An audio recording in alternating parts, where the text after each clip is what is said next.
They say love is blind, but addiction, that's subconscious.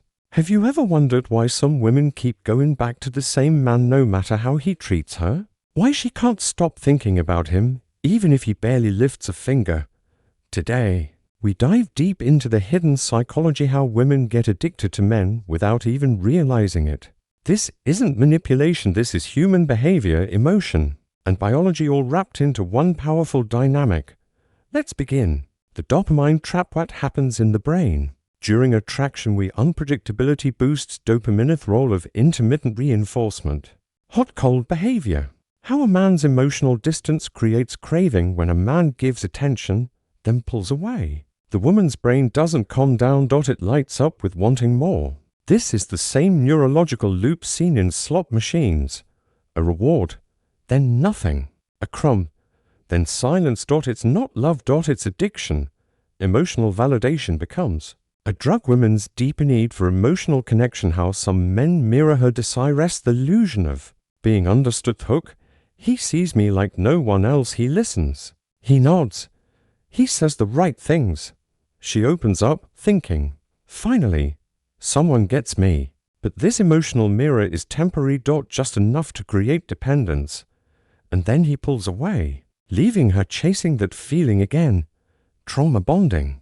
And unresolved wound childhood attachment issue. Chaotic love feels normal. To some women, women mistake intensity for intimacy, the addictive loop of pain and relief. If she grew up chasing approval, she'll subconsciously chase the man who withholds it. Not because he's special, but because her nervous system was trained for it. Chapter 4. Male Stoicism and the Silent Hook. We women become intrigued by mysterious, emotionally unavailable men's silent treatment. As psychological control. How silence makes a woman obsess more when women create fantasies to fill in the blanks. When a man says little, she creates a whole story in her head. He's deep, he's being hurt, he's just guarded. But often he's just unavailable, and the more she chases, the more his silence becomes the loudest voice in her mind. Physical intimacy equals emotional bonding for women. Role of oxytocin in creating attachment. Casual intimacy isn't casual for many women. Men detach while women connect. Post-intimacy obsession. She thinks they shared something meaningful. He sees it as nothing serious. But her body released oxytocin, bonding her emotionally. Now she starts obsessing. She's chemically attached, even if he's emotionally absent. The scarcity principle. We women crave what they can't have. How men who are too available lose appeal. The illusion of value through scarcity. He's not better. He's just rare. And when someone is rare, we assign more value whether it's earned or not. That's how average men become gods in her mind. Social validation and competition. Women feeling validated by winning over a high status or hard to get man. Competition instinct among women. Being chosen becomes addictive. It's not even about him anymore. It's about proving she was good enough to win him. And every time he gives a little validation, it's like winning the jackpot. Chapter 8. Romantic fantasy and the hero complex. 12 minutes that I can fix him. Mind's women romanticizing toxic potential, hoping to be the one who changes him. She sees the pain behind his eyes. She believes she can heal it. But healing a man who doesn't want to change is like watering a dead plant. Still, her belief makes her stay. And every almost moment hooks her deeper. The cycle of withdrawal and craving. Letting go feels painful even if he's wrong for her. Psychological crash after emotional heist. Brain on withdrawal. It's not just heartbreak. It's withdrawal. Her brain got used to the highs and lows. The silence becomes louder than screams. And to escape that pain, she reaches out again. Just to feel something. The awakening moment. She realizes this is a cycle. Awareness is the first step out, though breaking the pattern begins. It doesn't happen overnight, but one day she stops craving his attention. She starts noticing how peaceful it feels when he's not on her mind. That's the beginning. That's her freedom. What we call love sometimes isn't love at all. It's a pattern, a chemical loop. And the moment she sees it, really sees it, she can break free. Because the power wasn't in him. It was always in her awareness, in her healing, in her choice. Women don't get addicted to men. They get addicted to how he makes them feel about themselves. When she realizes her worth isn't tied to his attention, she becomes unstoppable. The alpha fantasy affects women, projecting confidence, power, and mystery onto a man who shows dominance. How dominance, even without kindness, creates emotional tension where some women mistake dominance for leadership. Example, in a dialogue he doesn't explain himself. He walks into the room like he owns it.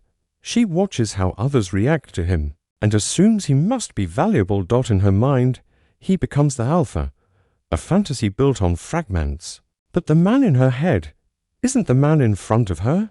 The breadcrumb stratagem on who give just enough attention to keep her hooker texts.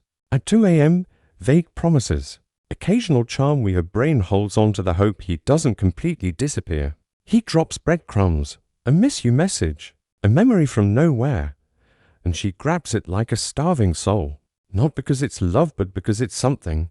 She mistakes crumbs for a meal. The addiction isn't to him, it's to her own emotions. Women becoming addicted to the emotions they feel around him. The cycle of emotional highs, lows becoming thrilling where intensity can feel like love. Personal example vignette. She feels alive around him, the confusion, passion, the pain. And when he's gone, it's quiet. To quiet. The silence forces her to sit with herself. That's when she realizes she was never addicted to him. She was addicted to how chaotic love distracted her from herself. The fantasy override how women rewrite reality to justify staying cognitive dissonance, believing to opposing things at once. Denial becoming a coping mechanism. She says he's just busy, but she knows he's online. She says he's emotionally deep, but he's never opened up once. The fantasy is stronger than the facts, because the fantasy feels safe until it doesn't. Social media and the digital hookout, Instagram, Snapchat, deem his intensify obsession scrolling through his photos, stories. Who he follows, greeting stories from fragments of content, microvalidation, likes. Views become addictive. He watches her story. She spirals. Does it mean something? One digital gesture, and she's back in the loop. He doesn't need to say a word. His silence keeps her chasing meaning. The hope trap, why women stay longer than they should. The illusion of maybe he'll change. We've come this far. Fallacy. Hope was the most dangerous hook. He showed her a soft side once, and that memory becomes a movie. She replays it, hoping it returns. But hope isn't love. Hope isn't action. Hope isn't consistency. It's just the bait.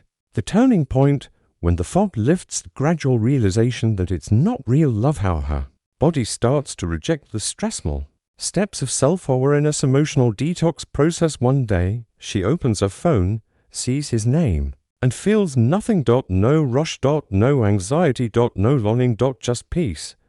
That's how addiction ends. Reclaiming control. Women regaining self-worth and clarity. Power of space and silence are building her identity without him. Self-love versus self-sacrifice. She no longer needs closure. She no longer checks his feed. He didn't change. She did. And that's the true plot twist.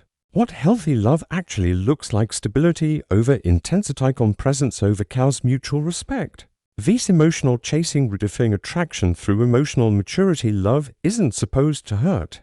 It's not supposed to confuse you or make you question your worth. Love is clear. Grounded. Respectful. And anything less isn't love, it's a lesson. Final message to women still stuck in the loop. If you're still in it, still checking your phone, still justifying his behavior, still calling it love, I want you to know you're not broken, you're not weak, you're just human. But you deserve more than confusion. You deserve more than hope. You deserve to be loved clearly, completely, and without pain. And when you believe that deeply enough, you'll never settle for less again.